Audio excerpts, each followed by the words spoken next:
لقاء وموعد مع المشاهير، والنهاردة معنا النجمة الجميلة نشوى مصطفى. نبذة.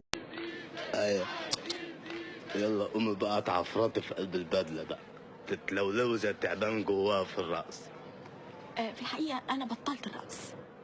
انت جاي تطوب هنا؟ سريعة مختصرة عن حياتها الفنية. ولدت الفنانة الجميلة نشوى مصطفى يوم 19/3 عام 1967، وهي من مواليد القاهرة. ما انت لو كنت ذاكرتي كنت نجحت وبقيتي كويسه. جبت اخر ما عندي يابا. السنه دي بالذات كنت باكل في الكتب واكل. قلت يا بنتي ذاكري وانجحي وخدي دبلوم المعلمات وتوظفي، لكن ما فيش فايده.